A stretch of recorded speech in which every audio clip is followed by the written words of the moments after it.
notre Dieu. Merci Seigneur pour ces moments, pour ces instants d'amour que tu nous accordes encore ce matin. Merci de nous permettre encore, Seigneur, de nous délecter, Seigneur. Merci pour ton amour de ta présence. Merci de nous permettre encore de nous connecter à la source de vie que tu es. Éternel, Dieu de gloire. Merci de nous abreuver, Seigneur, ce matin. Nous te magnifions, Père. Merci de nous abreuver encore ce matin. Reçois la gloire. Viva Coché. Béni sois-tu, Père. Merci, Seigneur. Est-ce que nous pouvons tous... Est-ce que tu as amené ta Bible? Qui est celui qui n'a pas amené sa Bible? Quelqu'un n'a pas amené sa Bible? Qui n'a pas de Bible? J'espère que même si tu dis que tu l'as dans le cellulaire et que tu ne l'as pas, tu ne commets pas un péché ce matin. Parce que nous allons tous lire, mais tu vas lire dans ton cellulaire. Est-ce que nous pouvons lire à haute voix? Nous allons commencer tous au 7e verset. Ne lis pas chez le voisin parce que tu as dit que tu as amené ta Bible. Amen. 2 Corinthiens 12. Nous commençons au verset 7e. Nous y sommes. On y va. Et pour que je ne sois pas enflé d'orgueil à cause de l'excellence de ces révélations, il m'a été mis une écharpe dans la chair, un ange de Satan pour me souffleter et m'empêcher de m'enorgueillir. 3 fois, j'ai prié le Seigneur de l'éloigner de moi. Et il m'a dit, ma grâce te suffit, car ma puissance s'accomplit dans la faiblesse. Je me glorifierai donc bien plus volontiers de mes faiblesses, afin que la puissance de Christ repose sur moi. C'est pourquoi je me glorifierai dans les faiblesses, dans les outrages, dans les calamités, dans les persécutions, dans la détresse, pour Christ, car quand je suis faible, c'est alors que je suis fort. Peux-tu dire, c'est quand je suis faible, c'est alors que je suis fort. Peux-tu le confesser encore, c'est quand je suis faible, c'est alors que je suis fort. C'est quand je suis faible, c'est alors que je suis fort. Amen. Quelle a été l'écharpe dans la chair de Paul? J'aimerais que tu comprennes. L'écharpe, qui connaît l'écharpe? L'écharpe, c'est quoi? On dit un morceau de bois, mais moi, parfois, c'est des épines comme des morceaux de fer, de métal, qui rentrent dans la peau. Et quand ça reste, est-ce que ça fait du bien? Non. Quand tu touches dessus, ça fait quoi? Amen. Si la main passe dessus par hasard, ça fait très mal. Tu souhaiterais qu'on enlève ça le plus vite. N'est-ce pas? L'écharpe dans la chair de Paul. Peux-tu dire l'écharpe dans la chair de Paul? L'écharpe dans la chair de Paul. Je veux que tu comprennes. Qui peut savoir l'écharpe là, c'était quoi? Quelle a été l'écharpe? Tu as lu les textes. L'écharpe, c'était quoi? Qu'est-ce que tu as lu? Quelle a été l'écharpe dans la chair de Paul? Un ange de Satan encore. Paul était-il chrétien? Mais comment il peut avoir un ange de Satan encore dans sa chair? Hein? Si vous apprenez qu'il y a un ange de Satan dans la chair de pasteur Jacques, tout le monde va détaler d'ici. Alléluia. Amen, amen. Vous allez dire, mais c'est pas possible. Il a un ange de Satan dans sa chair.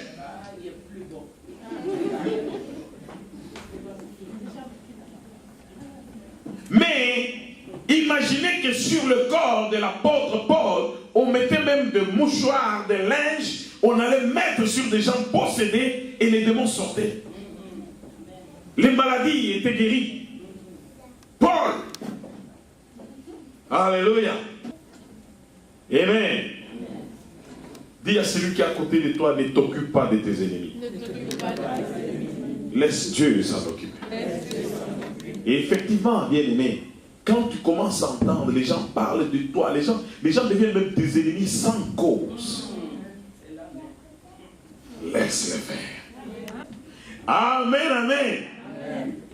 Mais je vais dire ceci, bien-aimé, comprends que quand tes ennemis s'élèvent, à cause de Christ, à cause de l'œuvre de Dieu, à cause du bien-être que tu fais au nom du Seigneur, sois content. Sois content. Laisse-le parler. Laisse-le faire. Car Dieu est prêt à se glorifier. Dieu, tu as un Dieu qui aime l'adversité. Alléluia. Et tu as un Dieu qui accepte l'adversité. Parce qu'il veut, il dit, ok, le plus fort, il est où? Qui s'élève. La Bible dit, même quand l'ennemi s'élève comme un fleuve, l'Esprit de l'Éternel le met en fuite. Le Christ n'a pas eu peur d'affronter tout un peuple. Mais ce n'est pas seulement tout un peuple, c'était l'enfer entier. Des démons s'étaient posés dans beaucoup de personnes qui étaient autour de lui. Mais il les a affrontés tous. Le diable avec eux. Et il les a mis en échec. Amen, amen. Amen, amen. Bien-aimé, c'est mieux que les ennemis s'élèvent. Beaucoup de personnes ont peur. Quand il s'agit de problèmes qui s'élèvent dans leur vie, le problème commence à gauche, à droite, ils pleurent. Dis à celui qui est à côté de toi, tu pleures quoi? Pourquoi tu pleures? Pourquoi pleures-tu? Pourquoi quand les problèmes commencent à frapper à ta porte, tu as peur? N'aie pas peur. Sache, je disais ici que les temps difficiles sont le signe de la victoire. La gloire de Dieu est prête à se manifester. Mais je vais te dire une chose. Si tu pleures, non seulement tu pleures, tu murmures. Tu murmures contre Dieu, contre les hommes de Dieu, contre l'église de Dieu. Tu vas traîner longtemps dans le désert. Amen. Le problème ne vont pas finir. Ils vont se rajouter encore. Pourquoi? Parce que tu murmures. Parce que tu trouves injuste Dieu. Dieu n'est pas un injuste. La Bible dit que tous soient reconnus menteurs et Dieu seul bon. Amen. Le seul qui est juste, c'est Dieu. Et il sait pourquoi ces choses-là arrivent. Un homme, Paul a vu des visions. Et non pas seulement n'importe quelle vision. Il dit que lui, un homme, si c'est fait dans sa chair, je ne sais. Si c'est fait en dehors de sa chair, je ne sais. Et il y a 14 ans, cet homme fut enlevé et il vit des choses ineffables qui ne sont permises à aucune langue humaine d'exprimer. Amen. Amen. Cet homme-là vit des choses terribles. Et cet homme-là, l'apôtre Paul dit, si c'est pour un pareil homme, moi je peux me glorifier. Mais de moi-même, non. Pourquoi? Il dit qu'humainement, quand il se regarde, il n'est rien. Mais cet homme-là dont il parlait, c'est lui. Paul a été lapidé, laissé comme mort, en dehors du camp. Mais le Saint-Esprit est venu, il lui a redonné la vie. Il l'a sorti, il lui a dit, rentre dans la ville, va encore prêcher. Alléluia. Ça, c'est le mystère de Dieu. Et quand il a été lapidé, il est mort, effectivement. Et l'apôtre Paul, il a vu des choses dans le paradis. Il fut enlevé jusqu'au 3e ciel. Et il appelle ça le paradis. Il vit des choses au paradis. Parce que vous savez, il y a le premier ciel. Amen. Le deuxième, ça sont des domaines du diable. Le Satan, il travaille puissamment. Il y a même des autorités, il y a des puissances terribles qui sont là-bas. Mais au 3e ciel, c'est là le paradis. Et il y a même beaucoup d'autres cieux. Il y a les cieux des cieux. La Bible dit même de Dieu que les cieux des cieux ne savent même pas le contenir. Amen. Mais ce n'est pas quelqu'un qui s'en va dans les airs ici, dans le firmament. Je pense que Gargarin est allé. Yuri a dit quoi? La bêtise humaine. Gargarin, Yuri a dit, je suis allé dans les cieux, je n'ai pas trouvé Dieu. Tu pars ici, là, tu vas trouver Dieu aussi. La bêtise humaine. Amen. Amen. Il part quelque part dans le firmament, et puis il rentre et dit, je suis allé là-bas, je n'ai pas vu Dieu. Tu es allé là-bas pour aller voir Dieu? La chair et le sang ne peuvent pas hériter de l'incorruptibilité. C'est impossible. C'est en esprit qu'on peut y aller. Alléluia. Mais quand il est parti, l'apôtre Paul a vu des choses. il a entendu des paroles. Il dit, quand il est revenu dans son corps, il dit, il ne m'est même pas permis d'exprimer les paroles que j'ai entendues là-bas. Alléluia. Mais imaginez-vous un homme qui a vu ce genre de choses. Il se met même à servir son Seigneur. Il aime le Seigneur. Il va partout, il prêche le Seigneur. Il rencontre des opposants. Il rencontre des gens qui les traitent de tous les noms. Qui disent même qu'il est un imposteur. Amen. Mais l'apôtre Paul ne lâche pas. Parfois il arrive comme ça. Le Seigneur lui dit, n'arrête pas. J'ai un grand peuple dans ce coin. Parle, n'arrête pas. Alléluia. Amen. La Bible déclare qu'il vit des choses ineffables qu'il lui était permis de... Mais cet homme-là, malgré tout ça, il pleure, il gémit. Il dit non. Partout où je vais, il y a des calamités, il y a des blocages, il y a des attaques. J'en ai marre. Je n'en peux plus. Et c'était qui faisait ça? L'ange de Satan. Il lui était collé à la peau. Amen. Mais il dit, pour que je ne puisse m'enfler d'orgueil, pour que je ne sois orgueilleux à cause de ce que j'ai vu, il m'a été mis une écharpe dans ma chair. Un ange de Satan, toujours à côté de moi, prêt à me reprocher, à m'attaquer dans tous les domaines, à créer des calamités, à soulever des gens comme opposants. Il dit, 3 fois j'ai prié le Seigneur. Peux-tu dire avec moi 3 fois? 3 fois. Quand il a prié, ce n'était pas une simple prière. Il jeûnait, il priait, il criait à Dieu. Il dit, éloigne de moi cet ange. Je veux te servir, mais dans la liberté. Pas comme ça. Alléluia. Amen. Souvent les gens courent. Hein. Ils courent quand ils entendent qu'il y a des foules qui courent à gauche, qui courent à droite. Amen, amen. Mais vous ne savez même pas parfois si c'est du vrai ou du toc. Il a eu des opposants impossibles. Amen. Mais il dit 3 fois j'ai prié pour que le Seigneur... Vous savez, quand on arrêtait Paul, après un grand miracle, on l'arrête, on le fouette, on le flagelle, on déchire même ses vêtements. Alors qu'on venait de l'appeler Dieu. On voulait lui offrir même de... Il y a eu des endroits où, quand l'impotent s'est élevé, on l'appelait même Dieu. On appelait Paul Mercure et Barnabas Jupiter. Les gens voulaient leur offrir de bœufs. Ils ont refusé. Mais il y a eu des endroits où quand il a chassé l'esprit de Python, les gens l'ont pris. On a déchiré les vêtements de Paul, de Silas. On les a foutus en prison. Amen. Mais ils se sont glorifiés. Ils ont glorifié le Seigneur à cause de leur faiblesse. Amen, amen. Amen. Il dit, c'est pourquoi je me plais de mes faiblesses. Quand il a prié 3 fois, Dieu, au lieu d'amener la solution, ou bien aimé, peux-tu dire j'aime Dieu? Lève la main et dis je l'aime. Dieu est terrible, bien aimé. Les gens pensent que, il y a d'autres personnes quand ils approchent, même les hommes de Dieu, ils les approchent, ils pensent que ça sera comme chez les marabouts. Dieu n'est pas un marabout. Dieu là, il n'est pas un magicien. Dieu est au-dessus des marabouts, il est au-dessus des magiciens. Dieu ne va pas faire parce que toi tu viens venir là. Dieu fait, il faut que tu fasses. Il est souverain dans ses voies. Et tout ce que Dieu fait, il est fait pour notre bien. La prière, c'est comme ça. Nous prions Dieu. Nous ne lui imposons pas. Nous faisons quoi? Nous prions Dieu. Dieu, toute chose qu'il fait, c'est pour notre bien. La Bible déclare que Dieu nous a fait, vous savez, il n'y a pas un être que Dieu aime comme l'homme. Vous comprenez très bien. Même les anges sont là assis. Les anges sont des esprits.